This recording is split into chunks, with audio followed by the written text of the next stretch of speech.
ये देखिए देखिए पिंडी के ऊपर ये तो नाग है।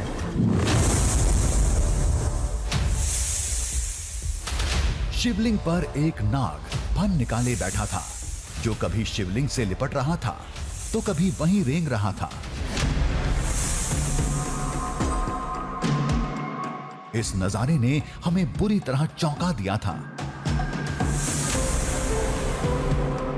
बिल्कुल ऐसा लग रहा है कि उस पूरा लपेटा हुआ है। बिल्कुल ऐसे ही वो तुम्हारे भाग्य हैं।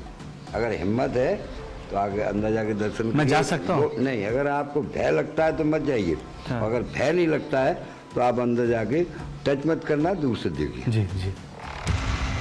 जय हो भोलेनाथ की। हर हर महादेव। नाग बेखौफ शिवलिंग पर रेंग रहा था।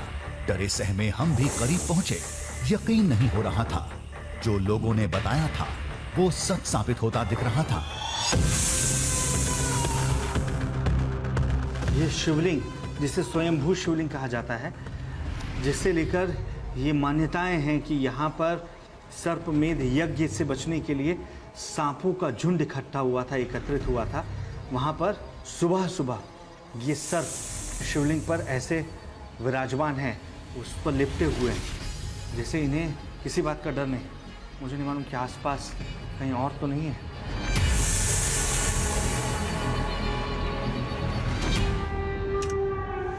शायद कोबरा नाग था।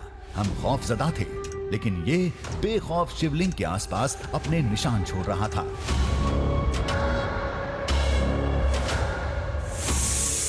दावा था महाभारत काल में इसी शिवलिंग ने नागों को बचाया था, तो आज भी नाग इसकी पूजा करने आते हैं।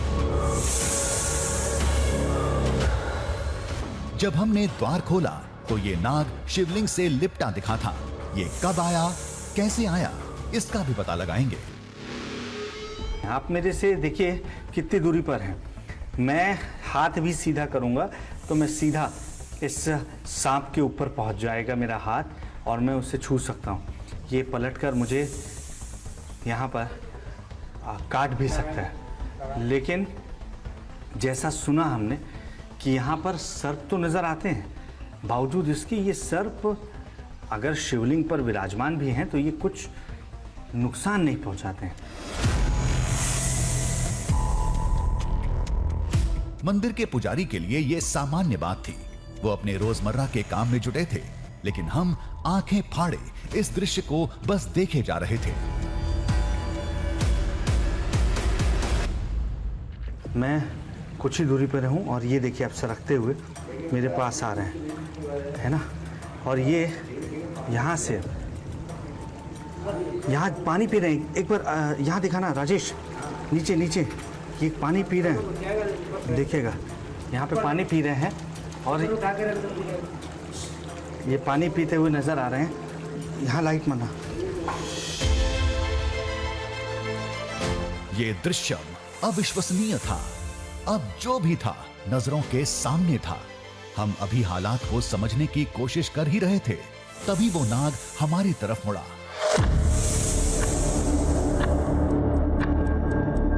हमें गौर से देखा,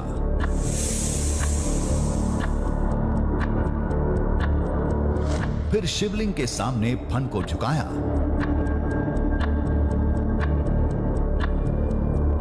और कहीं चला गया।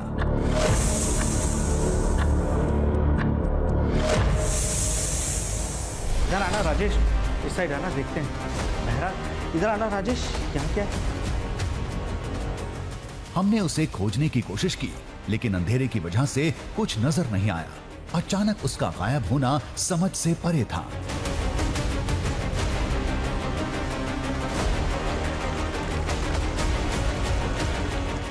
हमने हर कोना, दीवार, चट्टान की दरारें देखी, लेकिन कुछ नजर नहीं आया।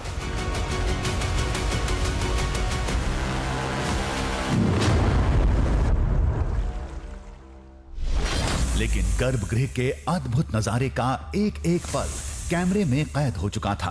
कुछ लोगों का मानना था ये नाग सर्पलोक से आया था, तो कुछ लोगों के मुताबिक ये महादेव के अंश होते हैं। इस मंदिर की सरफों के रूप में ही भगवान शिव जी दर्शन देते हैं। पिंडी जरूर है, लेकिन यहाँ 80% भक्तों को सफेद, काले, पीले, इस टाइप के हर भक्त को अगर और पास एरिया में पूछोगे तो इस मंदिर के प्रांगण में कहीं ना कहीं दर्शन दे जाते हैं।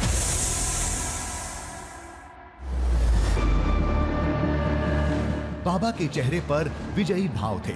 बताए समय पर सांप दिखा, वो भी शिवलिंग पर, बिल्कुल वैसे ही जैसे दावा किया गया था। लेकिन तस्वीर अभी भी अधूरी थी।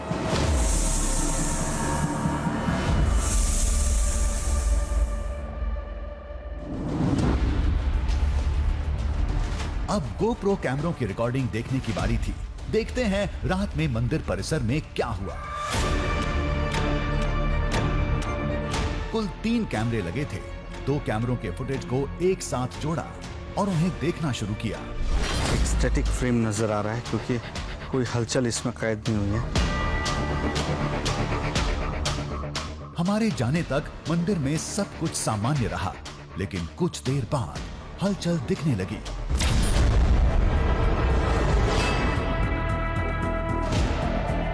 ये एक सेकंड, शिवालय के प्रांगण में शिवलिंग रखा था, उस पर नाग रेंगता दिखा। दिख रहा है ये कैसे ये शिवलिंग के ऊपर सरक रहा है, जबकि यहाँ तो ऊपर आने की जगह भी नहीं है। ये आया कहाँ से? मंदिर से सटे दीवार पर भी दूसरे सांप की हरकत कैमरे में कैद थी। कहाँ से चढ़ा होगा ये देखिए, ये पूरा दिखा आपको, ये एकदम क्लोज देखिए।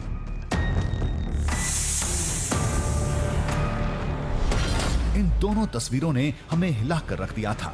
फिर हमने तीसरा GoPro कैमरा उठाया। तीसरा कैमरा दिखाइएगा, जो बाकी कैमरास तो देख लीजिए। ये कैमरा हमने गर्भगृह के मुख्य द्वार के सामने लगाया था। उसमें मैं देख रहा हूँ ना। इस कैमरे की फुटेज देख हम उछल पड़े।